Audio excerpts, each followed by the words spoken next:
Après avoir été arrêté pour les dégradations de la maison de George Michael, où il vivait illégalement depuis plusieurs mois, Fadi Fawaz a été aperçu dans les rues de Londres où il squatterait, à court d'argent.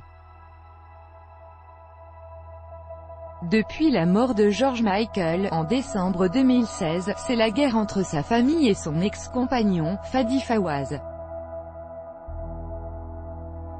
Une guerre qui a entraîné la descente aux enfers de l'homme de 46 ans. Selon les informations du site The Sun, il a été aperçu dans les rues de Londres, à Covent Garden, quartier du centre de la ville, où il squatterait depuis qu'il s'est fait expulser de l'ancienne maison de George Michael.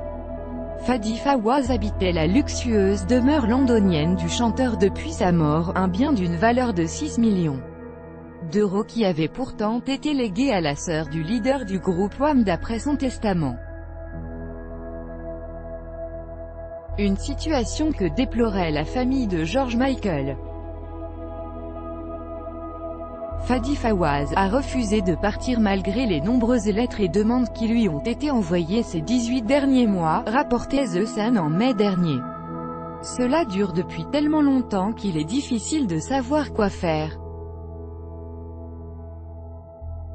Ce serait beaucoup plus simple si Fadi pliait bagages et partait, mais le dernier petit ami du chanteur de Wake Me Up, Before You Go Go, qui estime être en droit d'hériter d'une partie de la fortune estimée à 98 millions de livres, 70 millions d'euros, de George Michael a refusé de partir.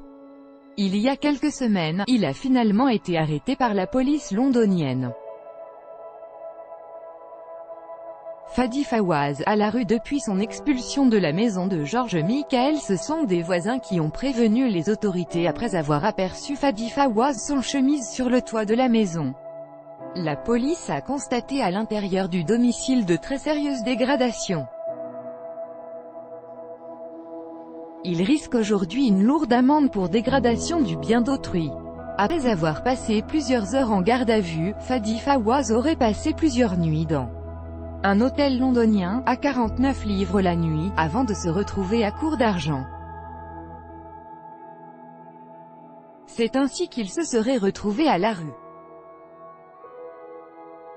Sur Facebook, il a accusé les avocats de la famille de George Michael d'être responsables de sa situation, avant de s'en prendre à son ancien amant. Il a accusé le défunt chanteur d'être accro au crash avant de l'insulter, pas de quoi faire changer d'avis la famille de George Michael à son sujet.